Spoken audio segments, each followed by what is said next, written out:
জনগণের সরকার, জনগণ যেটা চাইবে সেটাকে অগ্রাধিকার দিবে, জনগণ যেটা ভালো মনে করবে সেটাকেই এখানে প্রাধান্য দেওয়া হবে। ইসলাম এর সাথে একমত না। প্রথম কথা, শূরা সদস্য হইতে হলে ইসলামী নীতিমালায় অনেকগুলো শর্ত আছে, কিন্তু গণতন্ত্রে যে কেউ পার্লামেন্ট মেম্বার হইতে পারে। এই দেশের আপনার মমতাজের মতো মানুষও এই দেশে পার্লামেন্ট মেম্বার হয়েছে, হয়েছে না? হিরু আলম অল্পের জন্য হইতে পারে নাই। তাহলে এই পার্লামেন্টের সদস্য, এই গণতন্ত্রের যেই পার্লামেন্ট, এখানে পার্লামেন্ট সদস্য হইতে হইলে সুনির্দিষ্ট কোনো যোগ্যতা লাগে না। লাগে হলো জনগণ যেটা চায়, জনগণ যাকে চায়। জনগণ কলা গাছ চাইলে কলা গাছ, বট গাছ চাইলে বট গাছ, খেজুর গাছ চাইলে খেজুর গাছ, যাকে চাইবে সেই সদস্য। কিন্তু ইসলামের শূরা সদস্য যারা হবে, এটা জনগণ চাইলেই এরকম লোক শূরা সদস্য হইতে পারবে না, কারণ সে এখানে তার অনেকগুলো মতামত দিতে হবে। তাহলে ওই পরিমাণ তার কাছে জ্ঞান, মেধা, প্রজ্ঞা না থাকলে বা তাকওয়া না থাকলে সে এখানে শূরা সদস্য হইতে পারে না। ইসলামী রাষ্ট্র প্রতিষ্ঠিত হওয়ার সম্ভাবনা, তাহলে প্রথম বোঝা দরকার ইসলামী রাষ্ট্র কি, ইসলামী রাষ্ট্র কাকে বলে। প্রথম ধারণা নিতে হবে মাফহুম দাওলা আল ইসলামিয়া। দাওলা ইসলামিয়া বা ইসলামী রাষ্ট্রটা বলতে আসলে কি বোঝায়, কি রকম রাষ্ট্র হইলে আমরা বুঝবো যে এটা ইসলামী রাষ্ট্র। দ্বিতীয় বিষয়, আমরা বলছি গণতান্ত্রিক পন্থায়, তাহলে বোঝা গেল পন্থা অনেকগুলো আছে, তন্মধ্যে একটা পন্থা হলো গণতান্ত্রিক পন্থা। এখন গণতান্ত্রিক পন্থা বলতে কি বোঝায়, এরপরে এবার আসতে হবে ইসলামী রাষ্ট্র প্রতিষ্ঠিত হবে গণতান্ত্রিক পন্থা। এখন দুটার সাথে সমন্বয় হয় কিনা, দুটার মধ্যে কোনো বৈপরীত্য আছে বা শরিয়া বিরোধী, দিন বিরোধী কিছু আছে না, দুটা মিলে যায় কাছাকাছি, এটাকে মিলাইতে হবে। এটা হলো 3 নম্বর বিষয়। 4 নম্বর বিষয় হলো যদি মিলে তো আর অসুবিধা নাই, এখানে অঙ্ক শেষ, মিলে গেছে, আর ভগ্নাংশের দিকে যাওয়া লাগবে না। এখন ধরেন অঙ্ক মিলে নাই, গণতন্ত্রের সাথে ইসলামের মিলে না, অঙ্ক অসমাপ্ত রয়ে গেছে, তাহলে এরপরে আরো একটু কাজ বাকি আছে। সেটা হলো এবার যদি দেখি যে এর কোনো বিকল্প সামনে নাই এটা ছাড়া, তখন কিভাবে কি করতে হবে, তখন অঙ্ক কিভাবে মিলাইতে হবে, এটা হলো 4 নম্বর বিষয়। তাহলে আমাদের মূল আলোচনার বিষয় হলো 4টা। 1 নম্বর, ইসলামী রাষ্ট্র কি। 2 নম্বর, গণতান্ত্রিক পন্থাটা কি। 3 নম্বর, ইসলামের সাথে গণতান্ত্রিক পন্থার সাথে কোনো বিরোধ আছে কিনা। 4 নম্বর, বিরোধ না থাকলে এখানে শেষ, যদি বিরোধ থাকে তাহলে পরবর্তী কাজ কি। এই 4টাই আলোচনার বিষয়। তো 4টা আমরা একটু একটু করেই শুধু একটা ধারণা দেওয়ার চেষ্টা করব ইনশাআল্লাহ। প্রথমে আসি ইসলামী রাষ্ট্র, আদ-দাওলা আল ইসলামিয়া। এতক্ষণ আমাদের অনেক সম্মানিত শাইখের কাছ থেকে আমরা শুনেছি ইসলামী রাষ্ট্র কি, ইসলামী রাষ্ট্রের বৈশিষ্ট্য কি কি, এতক্ষণ পর্যন্ত অনেক কিছু শোনা আলহামদুলিল্লাহ আমাদের হয়েছে। তাহলে ইসলামী রাষ্ট্র সম্পর্কে আমাদের একটা ধারণা মোটামুটি এসে গেছে। আর এখানে যারা আছেন অনেকে রাষ্ট্রবিজ্ঞানের স্টুডেন্ট আছেন, অনেকে আরো ভালো ভালো গবেষক আছেন, অনেক লেখাপড়া করছেন, মোটামুটি আমরা সবাই বুঝি ইসলামী রাষ্ট্র কি। তবে কোরআন সুন্নাহর আলোকে ইসলামী রাষ্ট্র বলতে যেটাকে বোঝায়, একেবারে সংক্ষিপ্ত কথায় যেই রাষ্ট্রের নিম্নোক্ত রোকনগুলো পাওয়া যাবে ওইটার নাম ইসলামী রাষ্ট্র। রোকন তো আমরা বুঝি, রোকন বুঝেন তো নাকি? সালাতের রোকন আছে না, জি। ইমানের রোকন আছে না, ইমানের রোকন কয়টি বলেন তো দেখি? ওরা এবার দেখি আর কথা বলে না, রাগ করছেন নাকি? ইমানের রোকন কয়টি? ইসলামের রোকন কয়টি? এবাদতের রোকন কয়টি? এবার থামে গেছে। জি, এবাদতের রোকন কয়টি? তিনটি। এবাদতের রোকন তিনটি। এইভাবে প্রত্যেকটি জিনিসের রোকন আছে। আমরা আলোচনা করব ইসলামী রাষ্ট্রের রোকন, আবার গণতন্ত্রের রোকনও আলোচনা করব আমরা। দুইটারই রোকন জানতে হবে। রোকন মানে কি? রোকন মানে এমন এক জিনিস যেটা ছাড়া এই জিনিসটি বাস্তবায়ন হয় না। একটা রোকন বাদ পড়লে এটা পুরাটাই বাদ। তো এই জিনিসগুলা, এরকম জিনিসগুলাকে শরীয়তের পরিভাষায় বলা হয় রোকন। তাহলে ইসলামী রাষ্ট্র, ইসলাম যেমন 5টি রোকনের উপরে স্থাপিত হয়, একটা রোকন বাদ গেলে ইসলাম বাদ। ঠিক ইমানের 6টা রোকন, একটা রোকন বাদ গেলে পুরা ইমান ক্যান্সেল। ঠিক একইভাবে ইসলামী রাষ্ট্র যেটা, এটারও কিছু রোকন আছে। এই রোকন থাকলে এটা ইসলামী রাষ্ট্র, রোকন এগুলা না থাকলে এটা ইসলামী রাষ্ট্র হবে না। ইসলামী রাষ্ট্রের অনেক সংজ্ঞা আছে, অনেক আহলুল ইলম অনেকভাবে সংজ্ঞা দিচ্ছেন। তা আমরা সবগুলা সংজ্ঞা মিলাই একটা সংজ্ঞায় আসব যে ইসলামী রাষ্ট্রটা কি, এটার চেহারা কেমন হবে, এটা দেখতে কেমন হবে। আমরা তো আসলে ইসলামী রাষ্ট্রের নমুনা হলো খোলাফায়ে রাশেদিনের যে রাষ্ট্র, নবী সাল্লাল্লাহু আলাইহি ওয়াসাল্লাম মদিনা মুনাওয়ারাতে যেই রাষ্ট্রটি খেলাফত প্রতিষ্ঠা করেছিলেন এবং খোলাফায়ে রাশেদিন যেই রাষ্ট্রটা পরিচালনা করেছিলেন, সেটাই মূলত ইসলামী রাষ্ট্র। এটাই ইসলামী রাষ্ট্রের নমুনা। কিন্তু সেটা তো আমরা দেখি নাই। কিছু কিছু আমরা শুনি যে খোলাফায়ে রাশেদিনের রাষ্ট্রটা এরকম এরকম ছিল। তো এই যে খোলাফায়ে রাশেদিনের যে রাষ্ট্রটা, এটার মধ্যে কি কি রোকন ছিল? এটার মধ্যে 1 নম্বর যে রোকনটা ছিল সেটি হলো আমানা, আমানত, যেটাকে আমরা আমানত বলি।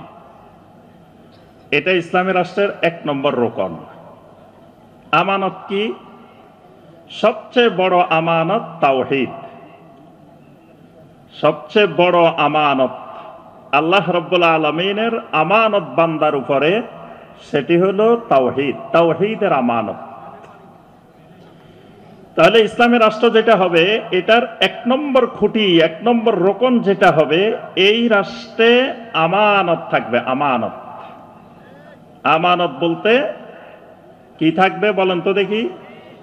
তাওহীদ থাকবে, আল্লাহ রাব্বুল আলামিনের তাওহীদ থাকবে।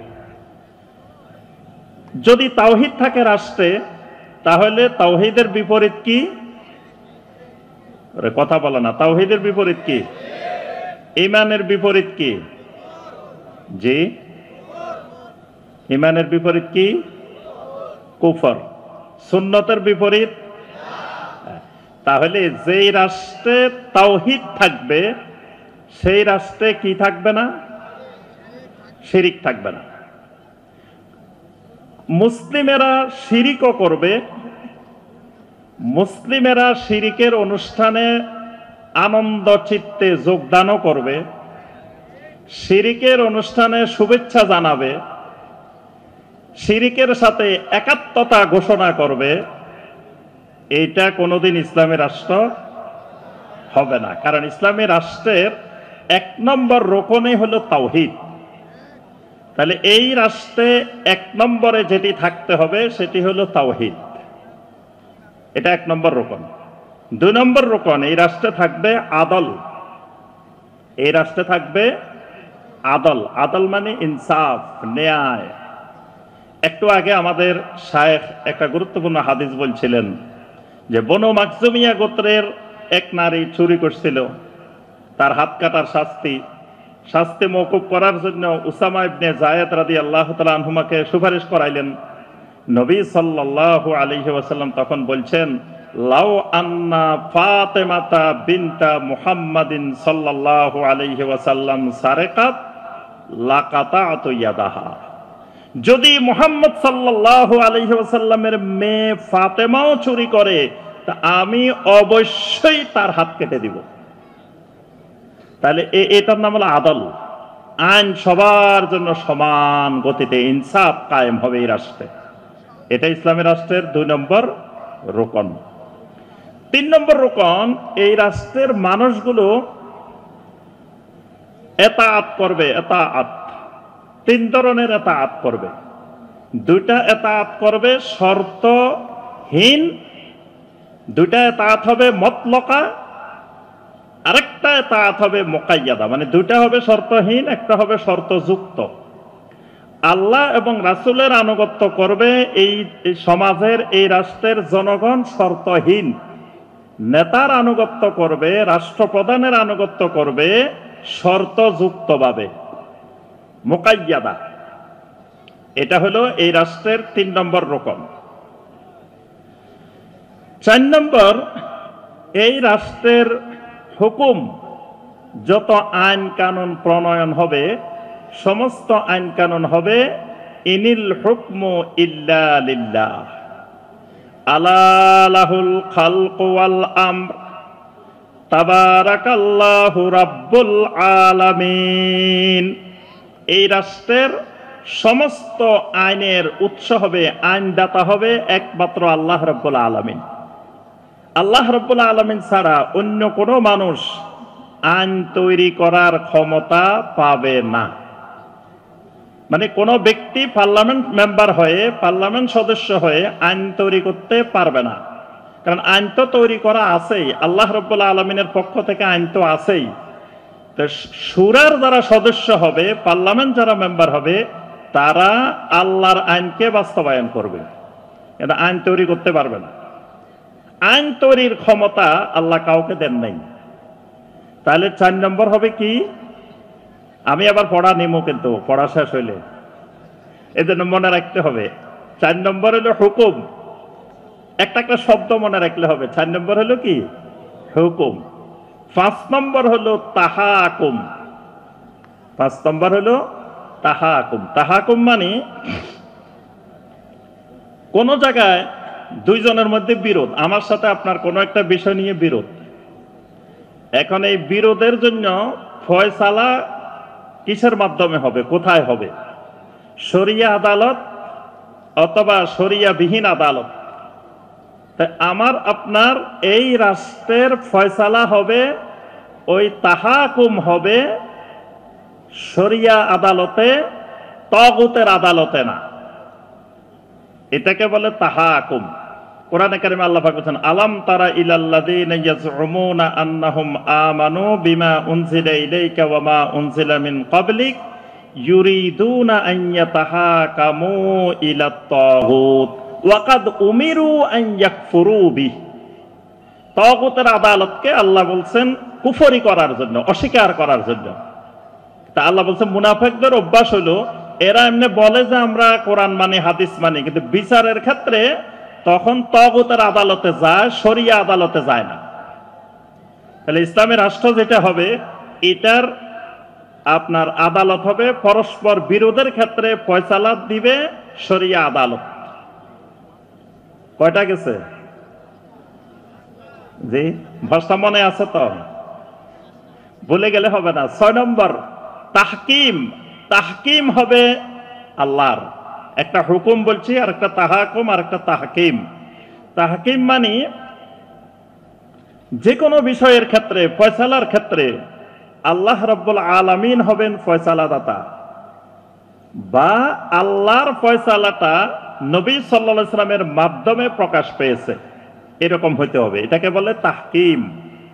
তাহকিমের বাহিরে কোনো ব্যক্তি কোনো কিছুর বৈধতা দিতে পারবে না। যেমন ধরেন, আল্লাহ যেটা হারাম করছেন, আরেকজন এসে এটাকে হালাল বানাইতে পারবে না। আল্লাহ সুদ হারাম করছেন, একজন আসেই বলল যে না, সুদ তো ছাড়া এখন চলবে না, এখন সুদ থাকতে হবে, সুদকে বন্ধ করা যাবে না। আল্লাহ রাব্বুল আলামিন পর্দাকে ফরজ করছেন, এখন উনি এসে বলল যে না, আজকের এই জামানায় এমনি ইসলামী রাষ্ট্র হবে আমাদের এটা, তবে পর্দা বাধ্যতামূলক থাকবে না, কেউ মনে চাইলে করবে, মনে চাইলে করবে না।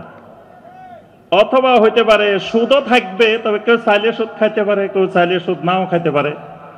তখন এটা ইসলামের রাষ্ট্র হবে না। তখন এটা এখানে সুদ খাওয়ার রাস্তায় থাকবে না, ব্যাপারটা চলার রাস্তায় থাকবে না। অর্থাৎ এটাকে বলে তাহকিম। আমরা শুধু সংক্ষেপে পয়েন্টগুলো বলবো, না হয় আমরা এই সময়ের মধ্যে শেষ করতে পারবো না। তাহলে কয়টা রোকন বলছি? জি, 6টা। 7 নম্বর রোকন, এই রাষ্ট্রের সার্বভৌমত্ব হবে একমাত্র আল্লাহ রাব্বুল আলামিনের। জনগণের কোনো সার্বভৌমত্ব এখানে গ্রহণযোগ্য হবে না। যদি 99 ভাগ মানুষও যদি একটা জিনিস চায়, আল্লাহর আইন যদি এর বিপরীত হয়, তাহলে 99 ভাগ মানুষের মতামতে বাতিল। এখানে মানুষের মতামত কোন বিধিবিধানের ক্ষেত্রে জনগণের মতামত গ্রহণযোগ্য না। এই জন্য আল্লাহ পাক নবী সাল্লাল্লাহু আলাইহি ওয়াসাল্লামকে নবুয়ত দিয়ে কঠোরভাবে হুঁশিয়ার করে দিয়েছেন। সূরা আল আনামের 116 নম্বর আয়াত, ওয়া ইন তুতি আকসারা মান ফিল আরদে ইউদিল্লুকা আন সাবিলিল্লাহ ইয়াত্তাবিউনা ইল্লা যন। নবী, আপনি যদি জমিনের অধিকাংশ মানুষের মতামত মেনে নেন, ইউদিল্লুকা আন সাবিলিল্লাহ, তারা আপনাকে সঠিক রাস্তা থেকে, আল্লাহর রাস্তা থেকে গোমরাহ করে দিবে, বিচ্যুত করে দিবে। কারণ পৃথিবীর অধিকাংশ মানুষ এলেমের উপরে চলে না, জন্মের উপরে চলে, ধারণার উপরে চলে। তাহলে অধিকাংশ মানুষের মতামত এখানে গ্রহণযোগ্য না। অধিকাংশ মানুষ চাইলেই সেটা কার্যকর হবে না। এখানে আল্লাহর সার্বভৌমত্ব কায়েম হবে, আল্লাহ যেটা চান সেটাই কার্যকর হবে। তাহলে এই যে কয়েকটা পয়েন্ট বললাম, এগুলা হলো ইসলামী রাষ্ট্রের কি, ইসলামী রাষ্ট্রের কি রোকন। এইগুলো থাকলে এটার নাম ইসলামী রাষ্ট্র। এটা সংক্ষিপ্ত কথা। এবার আসেন গণতন্ত্র। গণতন্ত্রের পন্থা বলছি আমরা, তো গণতন্ত্রের পন্থা কি? গণতন্ত্র এর অনেক সংজ্ঞা আছে, অনেক রাষ্ট্রবিজ্ঞানী অনেক সংজ্ঞা দিচ্ছেন। আমরা শুধু একটা সংজ্ঞা দিব, যেটা আপনারা সবাই জানেন। 1863 সালে আব্রাহাম লিঙ্কন 19 নভেম্বর তার বক্তৃতার মধ্যে তিনি বলছেন যে গণতন্ত্র হইল government of the people, by the people, for the people. এটা হলো সবচেয়ে বহুল প্রচলিত গণতন্ত্রের সংজ্ঞা। যেহেতু গণতন্ত্রের যারা জনক, যারা প্রবক্তা, তারাই বলছে যে গণতন্ত্রটা এই জিনিস, তাহলে এটা গ্রহণযোগ্য মত। গণতন্ত্র কি? গণতন্ত্র হবে এমন একটি সরকার যেটা গভর্নমেন্ট অফ দ্য পিপল, জনগণের সরকার। ভালো জনগণের সরকার হইতে পারে, কিন্তু জনগণের সরকার বলতে ইসলামের যে শুরা আর এই গণতন্ত্রের যেই পার্লামেন্ট, দুটা এক জিনিস না, দুটার মধ্যে আকাশ পাতাল তফাৎ আছে। জনগণের সরকার, জনগণ যেটা চাইবে সেটাকে অগ্রাধিকার দিবে, জনগণ যেটা ভালো মনে করবে সেটাকেই এখানে প্রাধান্য দেওয়া হবে। ইসলাম এর সাথে একমত না। প্রথম কথা, শুরা সদস্য হইতে হলে ইসলামী নীতিমালায় অনেকগুলো শর্ত আছে, কিন্তু গণতন্ত্রে যে কেউ পার্লামেন্ট মেম্বার হইতে পারে। এই দেশের আপনার মমতাজের মতো মানুষও এই দেশে পার্লামেন্ট মেম্বার হয়েছে, হয়েছে না?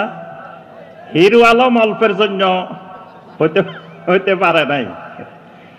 তাহলে এই পার্লামেন্টের সদস্য, এই গণতন্ত্রের যেই পার্লামেন্ট, এখানে পার্লামেন্ট সদস্য হইতে হইলে সুনির্দিষ্ট কোনো যোগ্যতা লাগে না। লাগে হলো জনগণ যেটা চায়, জনগণ যাকে চায়। জনগণ কলা গাছ চাইলে কলা গাছ, বট গাছ চাইলে বট গাছ, খেজুর গাছ চাইলে খেজুর গাছ, যাকে চাইবে সেই সদস্য। কিন্তু ইসলামের শুরা সদস্য যারা হবে, এটা জনগণ চাইলেই এরকম লোক শুরা সদস্য হইতে পারবে না।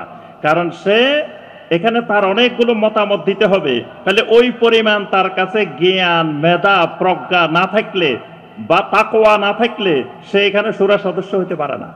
তাহলে শুরা আর এই পার্লামেন্ট, গণতন্ত্রের পার্লামেন্ট, দুটা এক জিনিস না, দুটার মধ্যে অনেক পার্থক্য আছে। এই কারণে এখানে জনগণ চাইলেই, জনগণের মতামত, আপনার এক পাশে 49টা ঘোড়া, আরেক পাশে 51টা গাধা। এক পাশে 51টা কি গাধা, আরেক পাশে 49টা। কোনগুলার দাম বেশি? গাধার দাম বেশি না ঘোড়ার দাম বেশি? এই গণতন্ত্রের ভিত্তিতে 51টা গাধার দাম বেশি। 51টা গাধা যাকে চাইবে, যা চাইবে তাই হবে। 49 জন ঘোড়া কি চাইছে না চাইছে এটার কোনো মূল্য নাই। এখানে একজন আলেমের ভোটের যে মর্যাদা, ঠিক একইভাবে একজন মদখোরের ভোটেরও একই মর্যাদা, একজন সুদখোরের মতামতেরও একই মর্যাদা। যিনি ডক্টরেট ডিগ্রি করছেন তার মতামতের যে মর্যাদা, যিনি নাম স্বাক্ষর করতে পারেন না তার মতামতেরও সমমর্যাদা।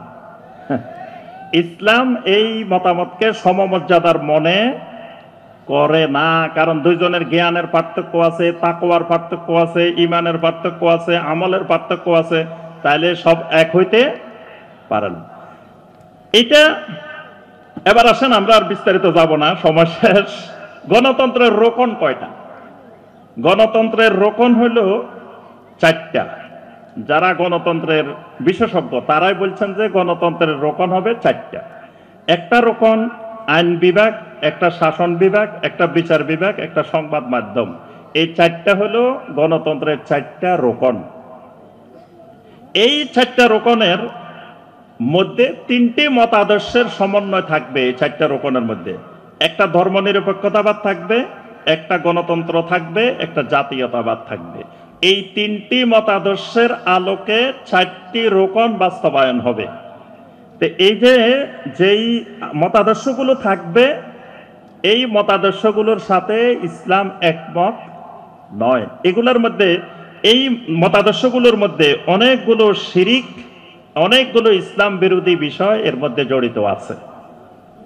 আচ্ছা, তাহলে আমরা বুঝলাম, একটা গণতন্ত্রের একটা ধারণা পাইলাম যে এটা কি জিনিস, ইসলামের রাষ্ট্রকে জানেন। এখন আসেন, এখন এই গণতান্ত্রিক পন্থা অবলম্বন করে আমি একটা রাষ্ট্রকে, ধরেন সাধারণ জেনারেল একটা রাষ্ট্র, কনভেনশনাল একটা রাষ্ট্র, এইটাকে আমি ইসলামী রাষ্ট্র বানাবো, এটা সম্ভব কিনা, এটা হলো এবারের পয়েন্ট।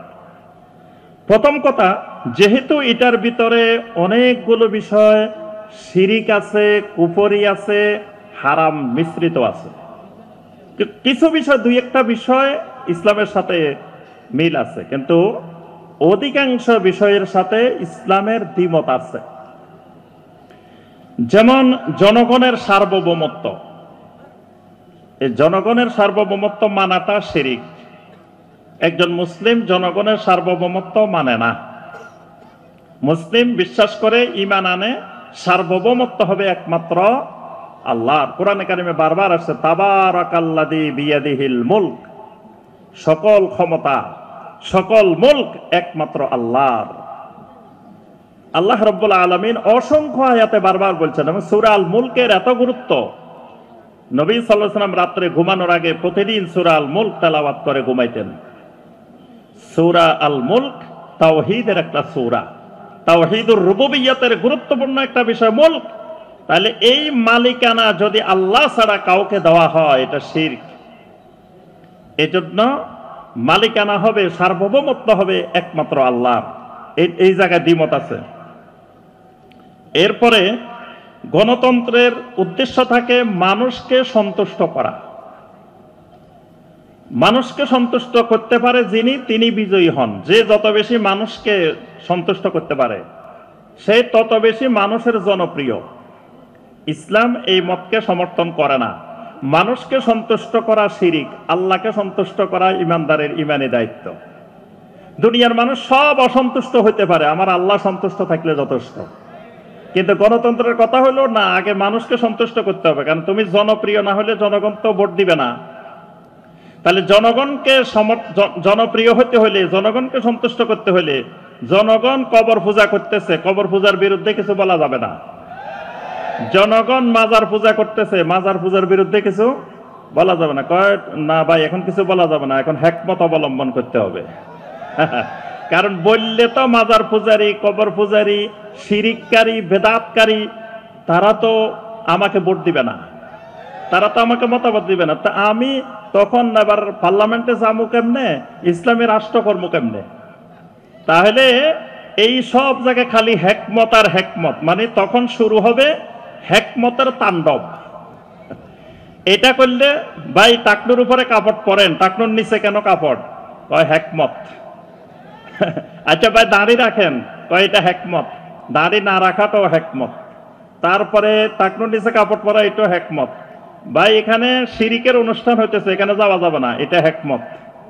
ভাই এখানে বেদাতি কাজ চলতেছে, এখানে যাওয়া যাবে না, এটা হেকমত। মানে সব হেকমতের মহাতাণ্ডব শুরু হবে, যে কারণ জনগণকে সন্তুষ্ট করতে হবে। তো এই জনগণকে সন্তুষ্টির পিছনে যে লেগে যাবে, সে আল্লাহকে সন্তুষ্ট করতে পারবে না। তাহলে এই পন্থা অবলম্বন করলে তখন আমার আল্লাহর সন্তুষ্টির চেয়ে জনগণের সন্তুষ্টির দিকে আমার মত সবসময় ব্যস্ত থাকতে হবে বেশি।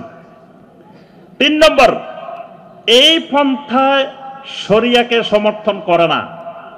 এই জন্য দেখবেন বাংলাদেশে কেউ প্রকাশ্যে বলে, কেউ অপ্রকাশ্যে বলে যে আমরা শরিয়া আইন মানি না। কেউ প্রকাশ্যে বলে, আবার কেউ অপ্রকাশ্যে বলে যে শরিয়া আইন মানি না। তো শরিয়া আইন না মানা তো কুফরি, কারণ আল্লাহ রাব্বুল আলামিন শরিয়া মানাকে ফরজ করে দিয়েছেন। সুম্মা জাআলনাকা আলা শারিআতিম মিনাল আমরে ফাত্তাবিহা। শরিয়া মানাকে আল্লাহ রাব্বুল আলামিন ফরজ করে দিয়েছেন।